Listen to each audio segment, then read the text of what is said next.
Hey folks, welcome to Guitar Daily. It's Nick Granville coming to you from Wellington, New Zealand. So today I thought I'd talk about chords and continuing on with this Week of the Blues. That's what we're going to do this week. Basically, sort of week-long course on the blues, if you will, on Guitar Daily. So if you haven't subscribed, please do. That really helps. And, you know, I'm going to be pushing out these videos where we're talking about blues stuff. I'm going to delve into some Robin Ford stuff soon, funky blues, minor blues, some of the other styles of blues. I did soloing yesterday, so if you haven't seen that, watch that. But today I thought I'd talk about chords. So there's a couple of things that I very rarely do on the blues. I very rarely do this kind of comping. Now, some songs just kind of need that, do you know what I mean? Like, there's certain things, but I try and avoid that at all costs. To me, it's kind of, I don't know, just a little too ZZ Top or something, which is totally cool, but it's not kind of my vibe of what I'm going for most of the time. A lot of times what I try and do with chords is just interject a little bit of color and rhythm more than anything else. But to me, it's like the color is a really interesting thing. So I don't tend to play this chord for a G7.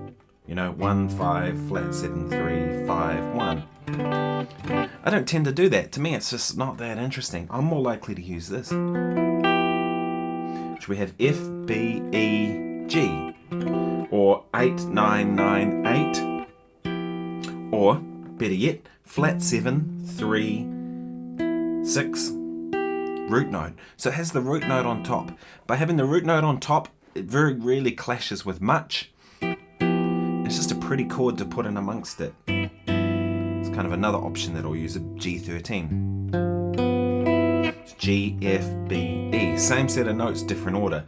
Having the root note down the bottom does make it heavier. I find this is a lot nicer and kind of lighter. So that's a favourite voicing that I'll use for a G7 chord. Another one for when it goes to the 4 chord, the C chord. G, A, B, C being the 4th, right? 4 chord of a blues. I'll play this often. So it has 7, 8, 7, 8, or E, B flat, D, G, or better yet, 3rd, flat 7, 9, 5. So my note on the top is the 5th, and it's actually the same note as I had on the G. So that's my G13 chord. And then my C9 chord for the first 2 chords. So there's kind of this commonality between the two of them. Quite like that. Right. To me, those moving chord voicings like that feels like how a piano player would do it. You don't see a piano player play a chord here and then kind of jump up to a chord here and then jump up. No, they're going to play a chord, and then they're going to move a couple of fingers to find the next chord, right? And that's what that feels like to me. Right. It's pretty cool. Other thing too is that's got no root note in it. C would be the root note. There's no root note, so that's kind of cool too. Right, and then the D7 I'll just play the same as the C. Right, and what I like to do is just play chords kind of short.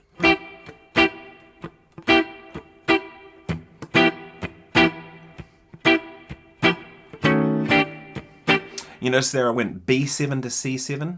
In this case, B9 to C9 in terms of the voicing, but same chord. Just as a passing chord, right? The thing with playing chords short like that when I play rhythm guitar is that they're less likely to clash with what's going on with either the singer or the soloist, because you're not letting the chord sustain enough for it to really clash. So even if you have some clashing notes in there, it doesn't really matter so much. So on that funky track a minute ago,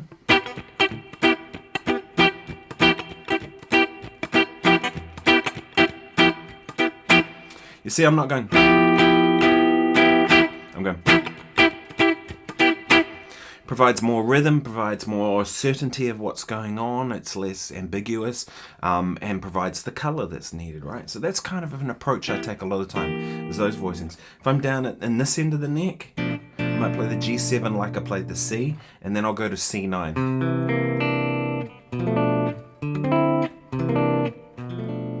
Some cool voicings. Sometimes I'll play G7 like this, but I drop the root note and just go. Right. You might have seen that in the second chorus of that intro.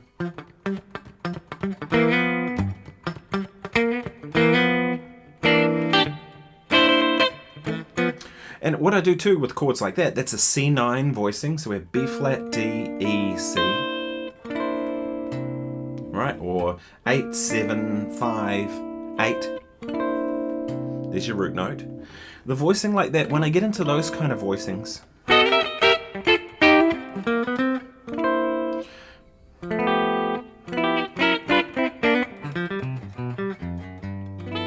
when I get into those sort of voicings, I'm using them more as accents. I've talked about this before about comping for yourself. There's a video I did a while ago on my channel. Have a look back on that. Or kind of various rhythm guitar things. But I use those as ways to sort of accent. So this is a chord that I'll use to sort of establish. And then maybe I'll go to just provide a little bit of accent. And also what it does is it creates a little melodic idea. I'm getting... right? Top, whatever note I put on the top creates that. So this is a voicing I use quite a bit too. F, B, E, G. Or in other words, it's actually this voicing here, which you'll have probably seen before, G13. But instead of having the G on the bottom, I put it on the top.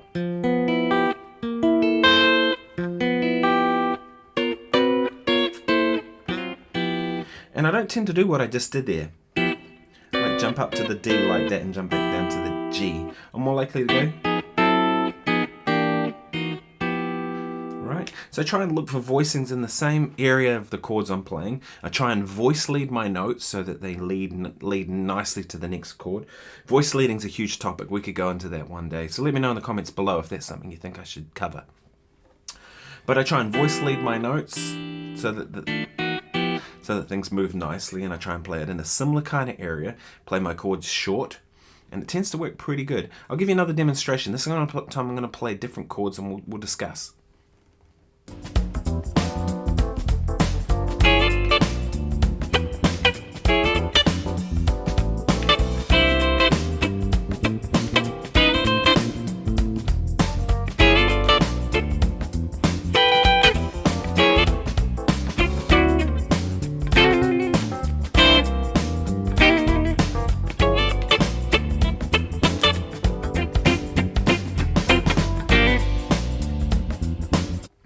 So there what I did was I played the G9 chord, right, or the James Brown chord as I always knew it, into the C9.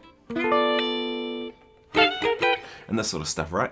And I played a lot sparser that time. I played like something at the beginning of the bar, and I kind of was thinking in 2-bar patterns, because that works really well on the blues, is to think 2-bar patterns instead of thinking 1-bar patterns, right?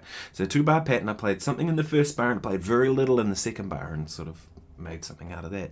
I remember last time I saw Clay Jenkins when he was in town, the great trumpet player, and Clay was talking about comping. We did this workshop in Palmerston North, and he was talking about comping, and he said he's never played with anybody who he wished did more when they were comping.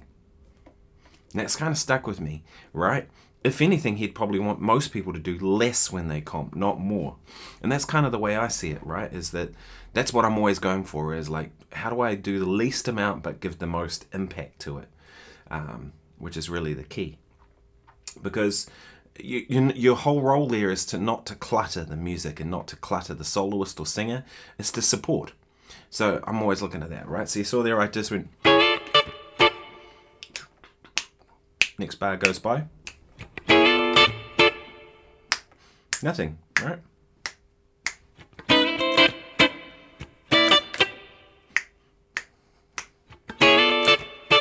Right, so I put a little more on the C7 chord, but still pretty minimal, right? And I often look at blues like this, right? That how can I inject a little bit of color where possible? How can I inject rhythm? And what can I do to add to the whole conversation? Sometimes it does need this. And if it does, then that's what I'll do, right? But these are I'm just trying to give you more options to do instead of having to do that, because that might be all you know. Hope this has been useful. If it is, let me know in the comments below. Like I said, if you haven't subscribed, please do. Hit the like button, all that stuff helps. And do subscribe, because, you know, I'm coming out with this stuff every day this week. And I do videos every day on my channel, so this is... I'm at 270 something now videos, which I'm amazed that I managed to keep this all going as long as I have. So hopefully I can keep it going longer with your support. So thanks very much, folks. I'll see you tomorrow. Cheers.